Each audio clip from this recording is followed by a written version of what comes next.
Hello and welcome back to another episode of The Lazy Entrepreneur. I'm your host, Sam Priestley, and once again we're joined by my lovely co-host and partner in life, Emma Priestley. Hello. Emma, today I thought we'd flip what we normally do on the head and talk about why you shouldn't start your own business and why you should just get a job. Oh, how safe of you. Well, that's one of the benefits. Or is it? Yeah, let's talk about it because I've never really had a job. You have. You're probably in a better position to tell me the benefits, and you're also in a better position to tell me what my fantasies about having a real job are complete nonsense. Because I've got this idea of what it's like to be like a professional in the working place and high powered, and I feel like life in the city is a cross between Suits and then like Peep Show or something like. In one hand, I've got this idea there's some glamorous to it, and it's full of stability and well paid, and you get rewarded for working hard, and you've got big budgets, and you have these amazing Christmas parties, and you've got a corporate credit card where you can go out and get your champagne at the bars and lobster lunches and boozy breakfasts. And on the other hand, I've got this idea that it's a slow bureaucracy that gets nowhere, and most people hate it, and you're stuck in a sweltering desk using spreadsheets that don't really work and doing work that there's a good chance your superior will see it and decide not to use it. Yeah, well, there's a lot of truth in all of that. And I'm not just talking about city jobs as well. I mean, there is a benefit just having a basic job. I lied. I did have a job for a while. I was a caretaker, and to be honest, I actually really enjoyed it because it earned me a bit of money, and there was no thinking about it. It was very much turn up, do your work, go home and just get on with your life. It was just money. There was no stress about it, and it was quite fun. You get to have a chat. You liked all the tea breaks, didn't you? Loads of tea breaks. I used to Sunbathe. have ride-on lawnmower racing. It was great fun. So let's talk about a few things. So I've got a couple of ideas and a few myths I think that people have about jobs that I want to talk about. So one of them is stability, as you said. The idea that if you've got a job, it's quite stable and you don't have the variance. So our income each month is quite different. It'll go up and down. We don't know how much we're going to be earning next month. Whereas if you're in a job, you're told how much you're going to be earning, and you'll unless you get fired or get promotion, you're going to earn the same amount. Yeah, it's more likely to go up than stop. And there's a reason why mortgage companies are more likely to give a mortgage to the employee than to the boss to go owns the business, and that's because of that stability, and they can count on it. Which is kind of makes sense, because if the business is struggling, it's generally going to be the employee who gets paid first. The first person to take a pay cut or not to get paid at all that month is going to be the guy who owns it. Yes. In a good business anyway. I'm sure there's some dodgy ones where that's not the case, but definitely when I've been in businesses that have been struggling with cash flow, making payroll is the challenge, and the people who will get their payment delayed will be the boss, followed by the managers, followed by the assistant managers, and then finally the average people at the bottom are the ones who are most likely to get paid. Yeah, prioritised. And even if the business goes bankrupt, they'll be paid right up until it goes bankrupt. I suppose the other thing as well is that you get paid immediately. As soon as you've got a job, you start earning straight away. Whereas if you're starting a business, it might take 6 months, it might take a year, it might take 5 years before you can pay yourself a salary. I mean, there aren't many jobs out there where you do get paid straight away. If you're in a very big corporate, the chances are it will be delayed a long time. And when I say long term, I mean you're not necessarily going to get paid on payday when everyone else gets paid. Okay. Because HR is very, very slow, and there can be a lot of issues. So whether it's losing some of your paperwork, whether it's there's some tax issue, maybe you have to pay a lot of emergency tax in your first few months of being paid, and then you might be able to get some of that back. That's a bit ridiculous, isn't it? Like how can they get away with that? Because if you're living paycheck to paycheck, or you've been out of work for a little bit and suddenly you got a job, you need that money. Oh, 100%. You need that money to pay rent, because any non-employment benefits are going to stop as soon as you get the job. And then you got to wait a month till they're meant to pay you. And then if they don't pay you for whatever reason, you then got to chase it up and eventually get paid a bit later. Yeah, and that's the other thing, isn't it, about benefits? Yeah, that's all true. But you're still getting paid quicker than, say, we're going to get paid for pipe house gin. Definitely. And you do know when you sign up to the job what it is you're going to get paid. Yes, there's a contract. There is a contract, and it says you will get paid this amount per year. And to some extent, you can rely on that. Yes. Whereas when you start a business, you could be a millionaire in a year, or you could have made nothing in a year. Well, you could have made a huge loss. You could have made a loss. Or you could have made loads of money, but had to reinvest it all back into the business. Yeah. And not be able to take any money out.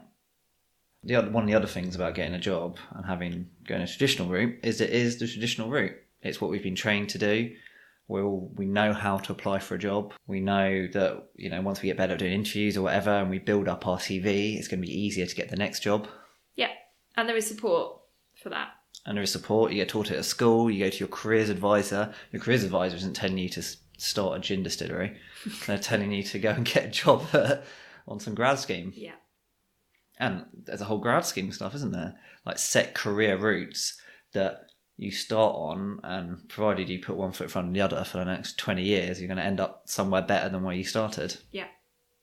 Whereas if you start a business, it works for 12 years and then it has to close down for whatever reason. You're not necessarily any more qualified to start another business or to get another job. Mm. Which isn't entirely true, because you do have a lot of skills you've learned that should make it easier to start the next one, but it's less tangible. Like, you can't really put that on your CV that you ran a business for 12 years and therefore you'll be good at starting the next one, and therefore you should be paid more than someone who's starting a new business. Yeah. Like, having a CV of loads of career stuff on it does have value to it. Yeah. And more value to a bunch of failed or successful businesses that I have on my CV. Yeah, and also the other benefits of having corporate experience or previous company experiences, you can get access to things like loans and mortgages and credit cards and being able to rent a house, etc., a lot easier. Yeah.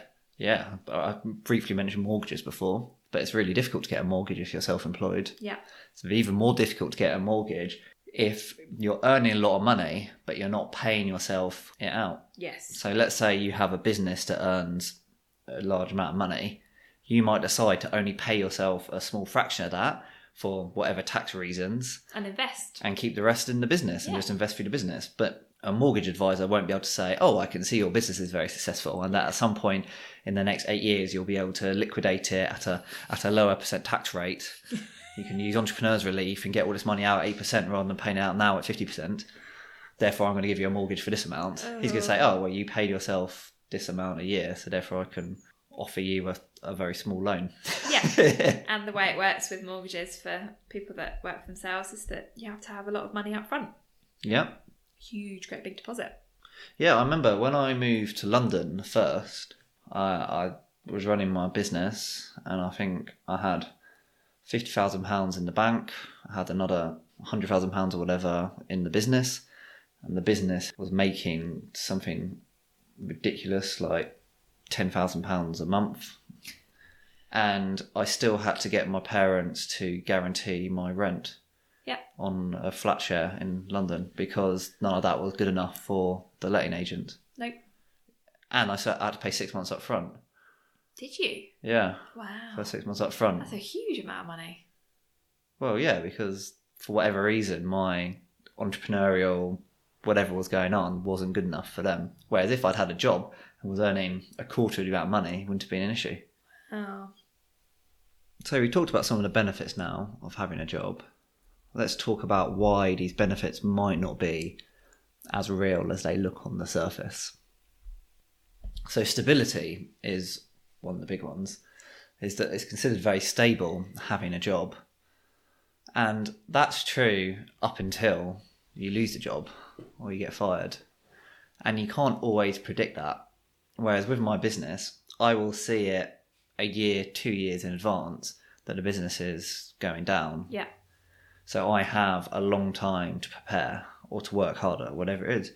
Whereas with a job, you could be happily working there one day, planning your next holiday, and then the next day not have a job anymore. Yeah, be made redundant. With no warning. With no warning, fail your probation and a lot of these things could be totally out of your control. Yeah. You could be working for a huge chain and they go bankrupt. Like, how many big businesses have gone bankrupt in the last few years in England? Well, yeah. I mean, we've got a friend who accepted a job that was full-time, and within 3 months, the whole company was shut down. Yeah. And they knew when they hired him that's what was going to happen, but they still hired him anyway. Yeah. And it was just a nightmare. Well, because he had no rights, because he hadn't gone through probation yet. He was too you don't get any redundancy or anything like that. No. I think someone was yesterday or the day before was telling me that he got a job, moved to a new town for it, got there, was meant to start on like the Monday, didn't hear anything, phoned up on like the Friday, only to be told the business had gone out of business, gone to liquidation, and so there was no job. Wow. And he'd moved for it. That's crazy. Yeah. But what can you do about that? Yeah. So jobs aren't quite as stable as people think. And it's not that they're less stable than being self-employed. I don't think that's true. I think you're much more stable in a full-time job. But you think that you're more stable than you are. Yeah. When you're self-employed, you're always a bit worried that things are going to go down. And you can see that ebbs and flows of the business and your money. Along with the economy and politics and everything else that happens. Yeah, and so what you find is that a lot of people who are doing quite well with their own businesses tend to start stockpiling money and building up these big reserves because they know there is danger ahead. Whereas people in full-time jobs, we saw it with the recession, that you got these families with, say, 3 months salary in the bank, lose their job after 25 years, and then 3 months go by and they've got another job. That's it. Can't make their mortgage, lose their house, got expensive car payments. They just never saw this lack of stability that was in their job. They got too used to it. There's false sense of security. A false sense of security. And like even when you were working at PwC, you were basically living paycheck to paycheck. Oh, you were absolutely. Paying off your overdraft with the next month's salary. Absolutely, yeah. And if you've been out of a job for 2-3 months, like what would you have done? I would have had to have left my flat share. Because I wouldn't have been able to afford it. Move back to your parents. Yeah, I would have had to have moved back to my Not parents. everyone can move back to their parents. If you've got a family, imagine that.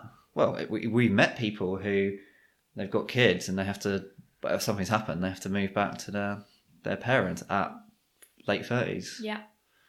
And I'm not saying that can't happen if you're self-employed, but at least you see the warning signs early on. Yeah. And you are always aware that there is that sense of instability. Well, I think it makes you a bit more resilient.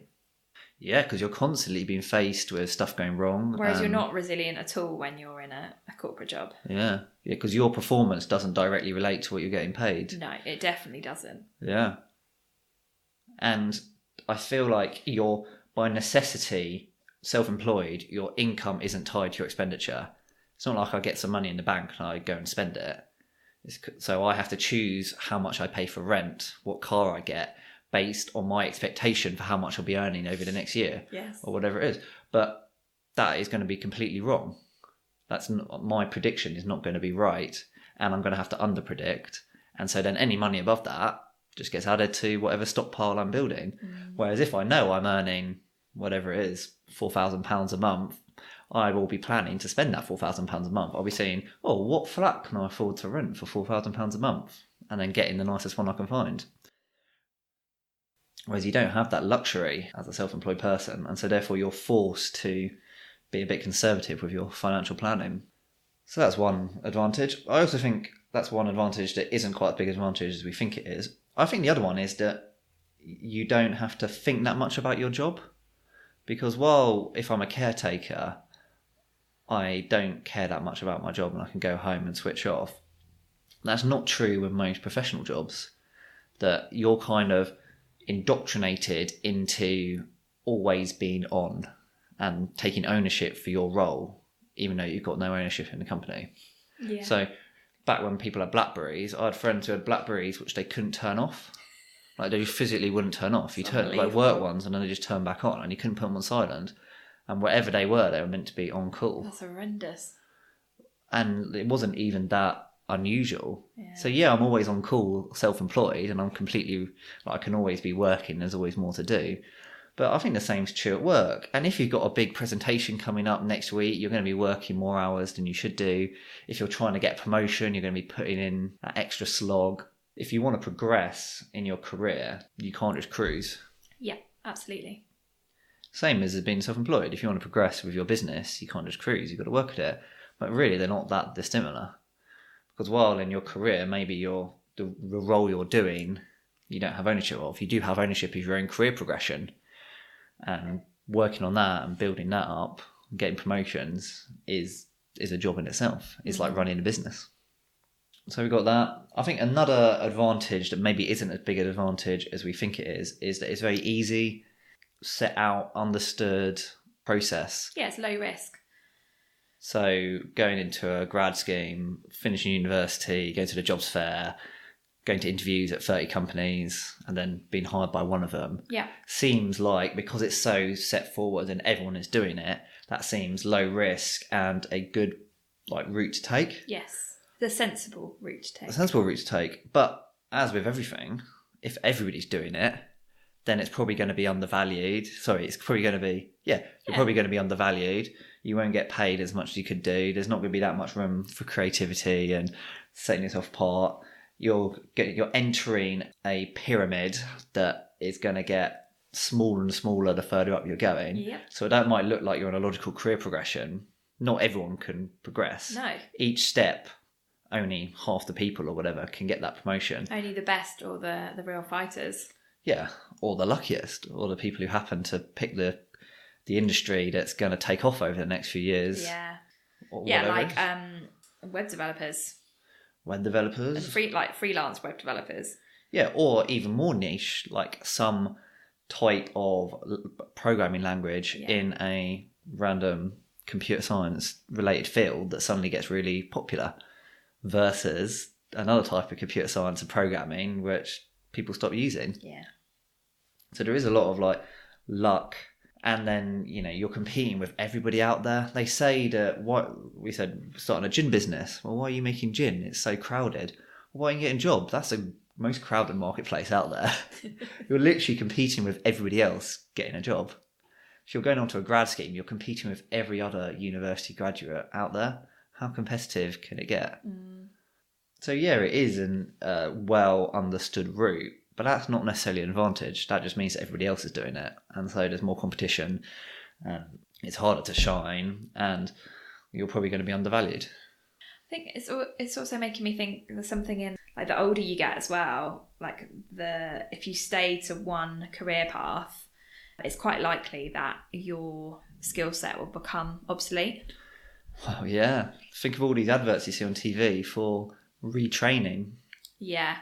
And I think if you've got your own business, you're entrepreneurial, you're much more likely to be adaptable to that, whether that's an opportunity that you see in a business or whether it's adapting your current businesses to change. I think that comes back to what we talked about stability, is that if you're doing a business that's becoming obsolete, you see that a long way off. Whereas if you're working in a job that's obsolete and becoming more obsolete, you only really realise it when you lose a job and can't get another one. Yeah, and I think that's particularly affected by age. I mean, age is a huge one. So I've been thinking about age quite a lot, that when you're in a career, the benefits of youth are, enthusiasm, energy. Yes. The benefit of age is, wisdom, experience, and the contacts you've made. Yeah. And as you get older, you lose some of that energy and enthusiasm, but you do build the wisdom and all that kind of stuff. So it works well together. Yeah, and then there's at some point where benefits of your age no longer outweigh the benefits of youth. Yes. And then your value in the marketplace starts dropping. So if you're the CEO of a massive business, your age, you don't need as much enthusiasm and youth because your wisdom and contacts are worth a lot. Important. But if you're at a normal job that most people are doing, your wisdom, contacts, experience isn't going to keep being worth more and more over time. Yes. Because you will be replaced. Because you will be replaced. Because someone younger who's willing to be paid less than you and has got more energy and enthusiasm is willing to make up for your wisdom by just working harder. And you're going to be made a bit obsolete. Whereas you don't really get that as a self-employed person. No. I mean, it's quite popular on sort of motivational forums and stuff to have memes and posts showing the age that certain famous business people got into business. And so stuff like, KFC, the guy who started that was already retired from one career. There's all these people who start their business at a really late age and succeed really well.